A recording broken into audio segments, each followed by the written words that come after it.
Pretty sure how I'm gonna do these lives or live streams, whatever you want to call it, is I'm gonna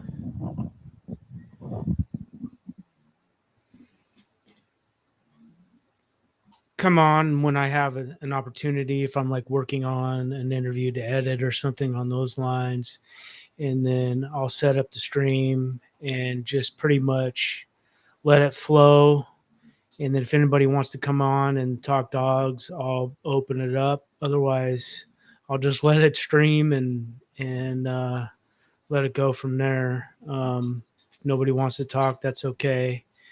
We'll just let it stream and give people the opportunity to come on and talk some dogs. And if they don't, they don't. If so, I can create some content out of just having some conversations with good people, some good dog people. But otherwise, I'm just going to let it flow and give people the opportunity to come on.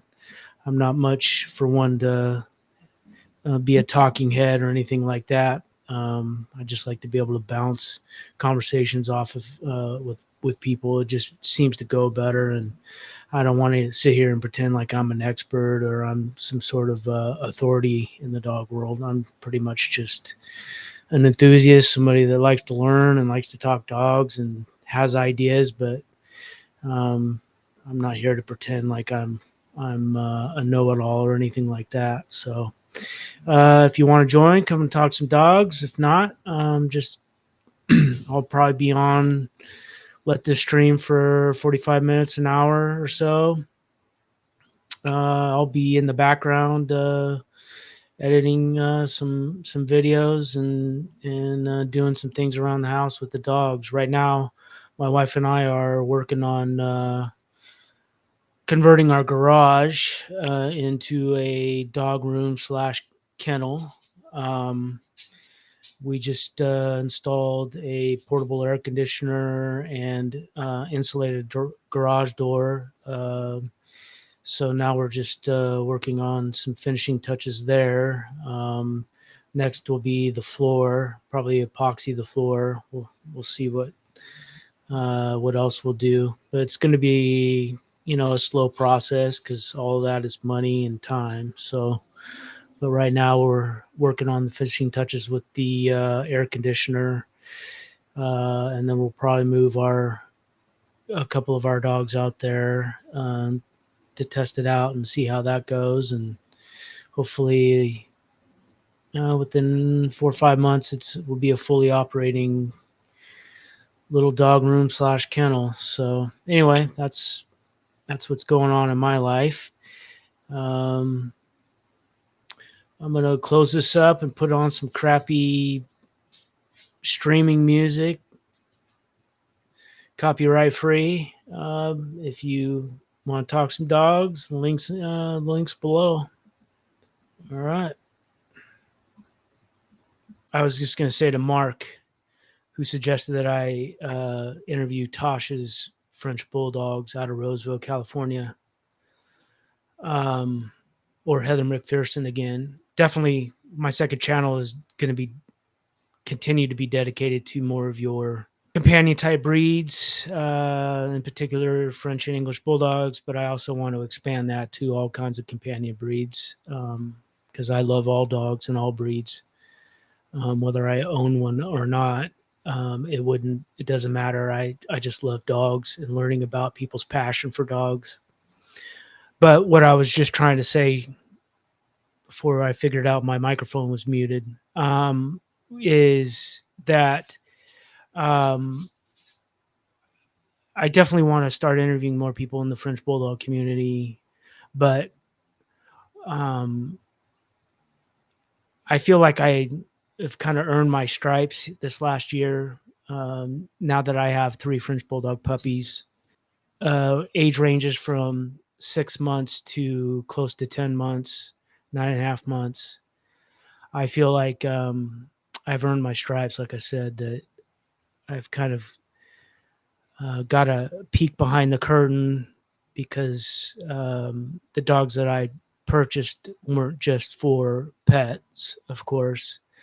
I purchased them in the hopes of them being, working studs. Nothing fancy, not trying to become a stud dog phenomenon here, but just something that to be a part of the process and part of the game a little bit. And it's just my ability and my way to do it because of my circumstances. Stud dogs just makes the most sense. Anyway, with the French Bulldog community, it's been really an interesting ride this last year. Dealing with people trying to find puppies and dealing with breeders that would suit me as far as working out deals with them. And I've got to say that, I'm not really high on the French Bulldog community in a lot of ways. There's a lot of negative aspects to it. I wish I could say that it's as exciting as it seems like from the outside looking in, but the more that I get involved, the less I feel confident in a lot of people that are in the breed, even if their dogs are nice and even if they win ribbons and even if they charge $10,000 price tags for them. I still have a lot of questions. So hopefully that I don't run a lot of French Bulldog breeders off so they don't want to come on and be interviewed, but definitely going to get a little more pushback from me as far as some of their philosophy behind breeding and some of their ideas and some of the standards that they try to live up to, and everything from customer service to the price tags that they charge to puppy contracts to all of that sort of thing that kind of has gotten me a little I would say not feeling as upbeat towards that community than I was prior to getting involved. I heard the stories and I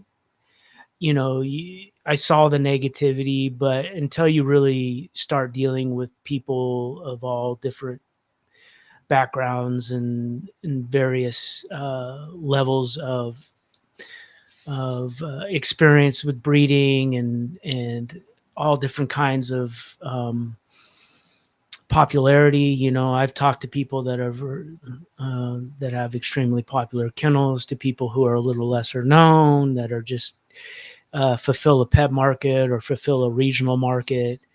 I walked away feeling the same way about people from all walks of life in this French Bulldog world. And I think there's a lot of misconceptions and a lot of bait and switch and a lot of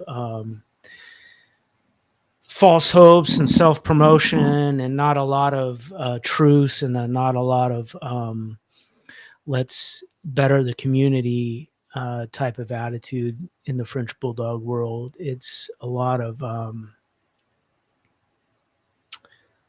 smoke and mirrors, to put it nicely. And I see a lot of French Bulldog breeders, even if they have a glossy website and nice dogs that win ribbons, and even if they buy into fully the health testing side of things, which I think is health testing is important, but there's a lot more to it. But there is a growing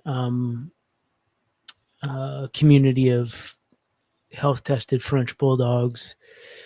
And even if your dogs are health tested and even if they win ribbons, I find some of these people to be kind of disingenuous in a lot of ways. So hopefully I can get people to kind of clarify who they are and where they stand in the French Bulldog community. But I'm definitely not as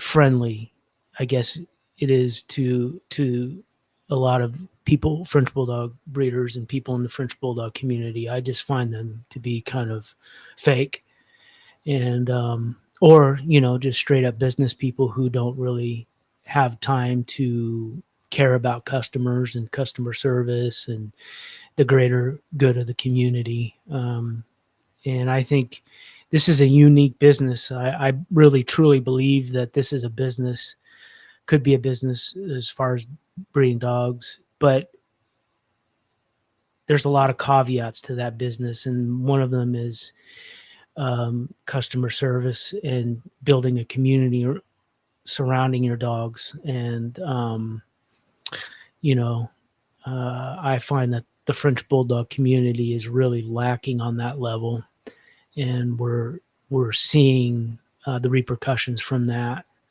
Um, I don't know much behind the scenes of the English Bulldog world anymore, or the American Bully world, or any of the other dogs that interest me at this point, um, because I haven't really gotten deep into their community by trying to find quality dogs like I've had the French Bulldog in the last year or so. I can really speak on the French Bulldog world a little bit better than I could have 12 months ago. But it really is something that's kind of been weighing on me a little bit, that I feel like we need to really kind of evaluate what it means to be a dog breeder and what it means to be in that business. Yes, making money and profit is important, but is it about the community, and are you going to stand by your product? And it isn't an easy business to be in, because these are live beings and all things can happen. And I think that said, there needs to be some different outlooks on this. And you know i don't I don't see the French Bulldog community, no matter how great they seem and how many health tests they clear or how many ribbons they win, I don't see the French Bulldog community really kind of standing by their product at the end of the day, and doing right by customers. I can just look at some of these people's price tags and say to myself that, they're not really standing by a product. They're just trying to make a profit, and they're not really trying to build a community. They're trying to win ribbons and make money. And I just get the feeling that there's something more to this business than just doing those two things, and it has to be. It really does. It really there just has to be, because you're dealing with such an emotional product. And I know people hate when people use the word product as far as puppies and dogs and sentient beings like these animals are. But the reality is, it is a product, because this is a business. And if we pretend like it isn't a business, it's just gonna get worse. It is a business, but we also need to hold these breeders' feet to the fire, and we need to make sure that they're not selling false hopes and false dreams. And some of this is directly related to the overall health of these dogs, and then what they're trying to pass them off as.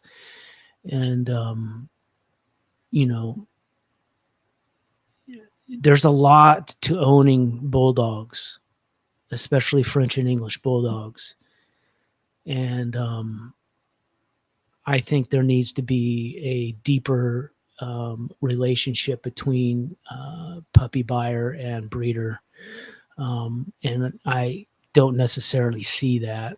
I see people trying to sell their puppies and trying to get puppies in the hands and that they want to keep into the hands to the right people, if they're going to show them, if they're going to breed them, and being able to market them in the way they want to market them. But they're not really, that's such a selfish thing. They're not really looking out for the greater good of the community. They're looking out for the greater good of their kennel and their pocketbook and all of that. And I'm like I said, I am 100% for the free market and making a profit even off of dogs. Um, I think that's the only way that you're going to get good dogs is if a breeder is able to be sustainable. And how do you be sustainable? You do that by making a profit, and you do that by making money. But at what cost?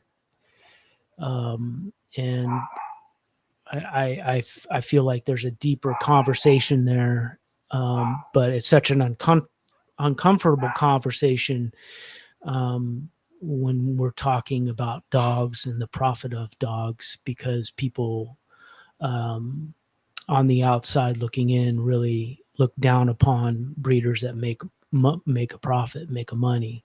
Well, that's why people do it. Whether it's to make their money back or make money, it's why people do it. And to pretend like that's not the case is an absolute joke. And if you don't want anything part of it, go to your local shelter. You have to make money to sustain a project like dog breeding, even if it's just to get your money back, like I said. So I don't believe in giving out puppies for free or anything like that. I think that's a ridiculous notion, but I just think there's a deeper conversation to have when it comes to dogs that have a price tag of English bulldogs and French bulldogs. Are breeders really standing by their product, and are they willing to go to the nth degree to make sure that people are getting what they want? And because you are paying a heavy price tag for these dogs, are they standing by their dogs? Are they standing by their product, so to speak? And I have a lot of questions with the French Bulldog community, and it's not very positive at this point in time. I know there's breeders out there that do that, but I haven't found many. I have a lot of questions. So any breeder that I interview in the French Bulldog community, there will be a little bit more pushback than I normally have in interviews, because I feel like I've gotten a peek behind the curtain. But I definitely am going to look for more breeders to come on, and I welcome anybody come on to talk dogs, and especially the dogs that I love, like French bulldogs, English bulldogs, etc. So, but like I said before, this is the only way the way lives work with me. Is I'm not going to sit here and do a whole bunch of stream of consciousness. I will open up the mics and let people come on, and let's talk some dogs. Let's bounce some ideas and thoughts off of each other. Otherwise, I'll let the copyright free music flow, and if nobody comes on, I'll end the stream. But as far as it's concerned right now, I think I'll probably end the stream for now. And maybe come back on a little bit later. I'm going to take my dogs out and enjoy a little bit of the nice day out there, even though it's a little warm out here in the Midwest. And I got a bit of a sunburn. I don't know if you can tell. I'm completely white as is. So, but yeah, that's how my lives work, man. I just trying to figure out how I'm going to do it, because I really don't feel comfortable getting up here and getting a long stream of consciousness and coming up with ideas to talk about things. I just sit here and do my thing, and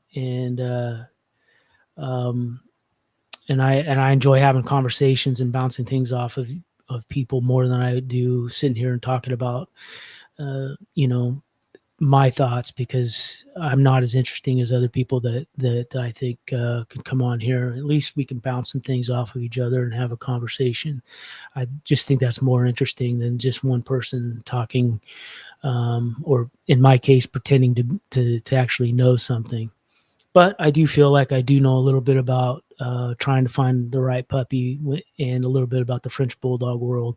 I feel like I've learned a lot this last year, and I wish I could say it's more positive than negative, but I don't think so at this point. It hasn't deterred me; it's just kept me going, and I'm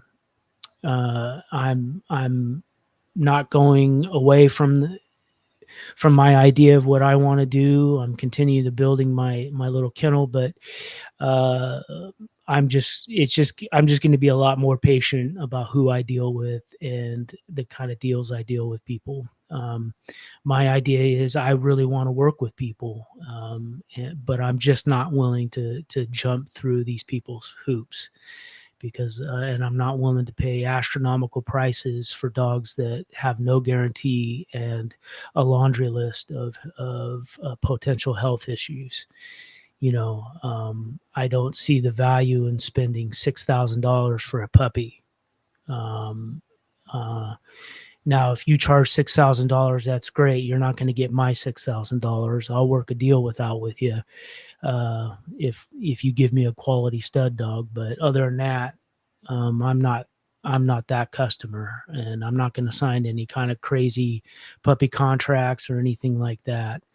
And so I feel kind of strongly about those issues. So there's going to be a little bit of a pushback when I talk to people like this, but I'm not going to be rude or confrontational. But there are a lot of questions that I think need to be answered with the French and English Bulldog community, because it doesn't seem like they're trying to build a community or try to build a greater program. They're really looking to build a business, and that's okay. But just for myself as a customer, I'm not really interested in that side of it. You know what I mean? I want to be more than just a customer to somebody, and I want somebody that is going to use my dogs as a stud to be more than just a customer. I'm trying to build a community, and I think that's the dog business. And at the end of the day, I feel that's probably going to be more profitable than just hustling puppies and hustling stud contracts and all of that sort of thing. I just think the bigger community you have, at the end of the day, it's probably going to be more profitable. It's probably not going to be as profitable on the front end, but on the back end, a little may take longer, but on the back end, you're going to make just as much or more money, and you're going to do it in a way it's going to be the betterment of the community and the betterment of yourself as a person and as a moral human being. So, yeah.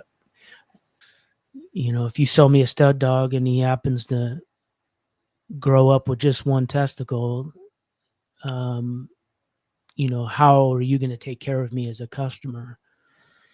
I think the best way to do that is either take some money, give me some money back, or give me another puppy.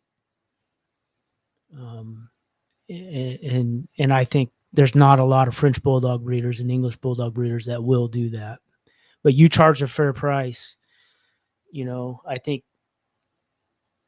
that's the big difference.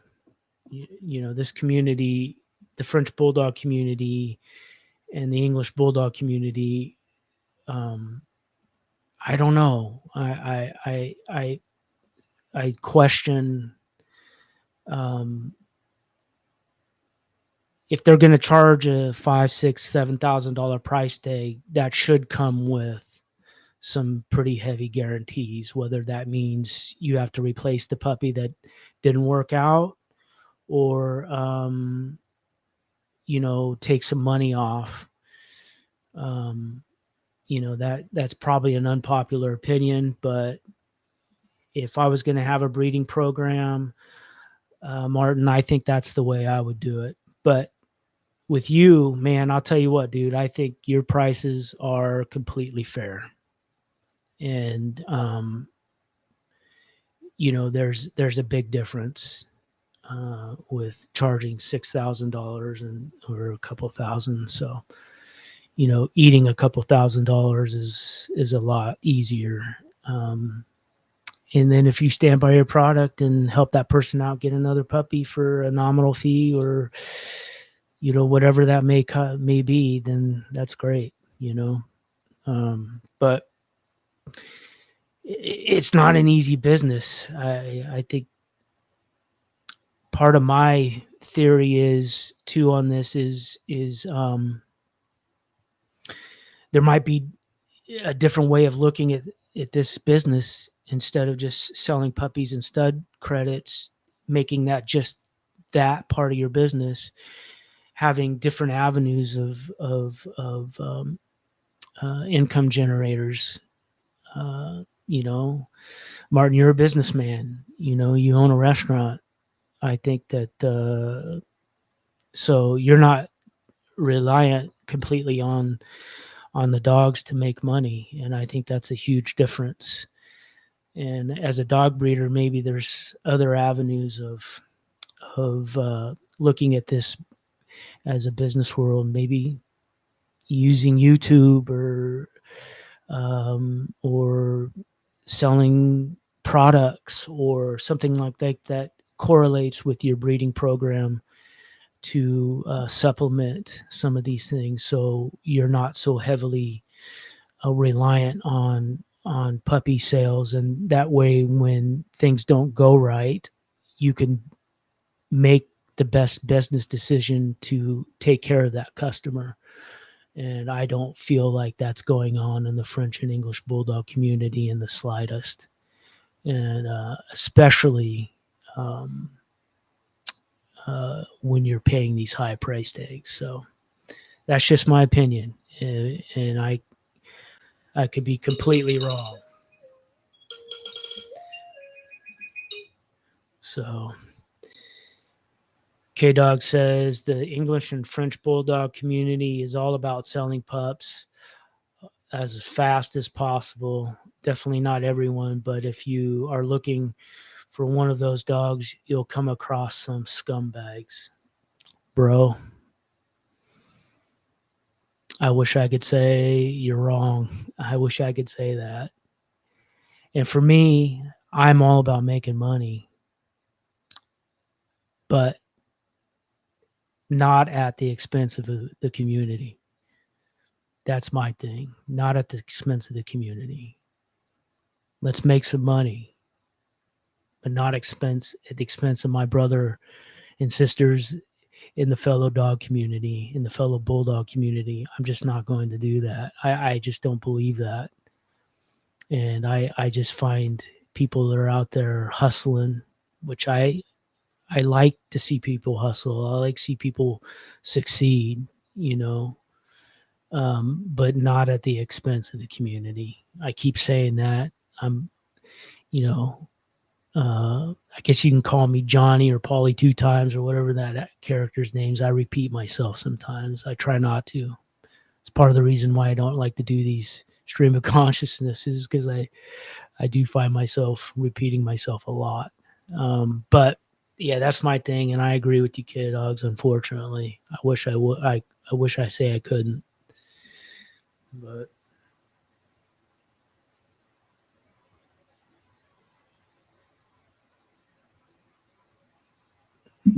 but anyway, I'm gonna end the stream for now. My wife is coming home with pizza, my favorite food. I could probably eat pizza 5 to 6 times a week and be happy with it. I don't know why, but that's the case. Oh man, Martin, I'm gonna come back with that question, bro. Martin says, "What's your opinion about the small defects with pet quality pet sales?"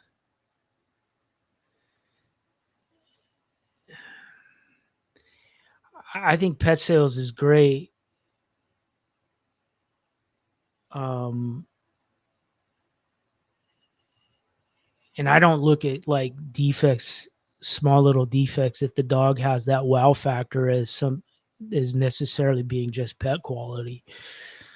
Um, but if it's the breeder want is saying this doesn't represent my kennel and I don't want it to be out there, you know, then I respect that, and I'm all for that. I think that, you know, if done responsibly, and then then probably as a breeder, you're probably looking at consumers that may take advantage of it and do the wrong thing and screw you on that deal and try to breed a dog that shouldn't be bred, I guess. I don't know if that's what you mean. So yeah, I see that being a problem as far as consumers. Uh, I'm gonna come back to that, guys. My wife keeps trying to call me, and so that means I better answer. I'll come back on later. I'm gonna keep practicing on this sort of thing, and but hopefully people will want to join and come on live next go around. All right, guys. Talk to you later.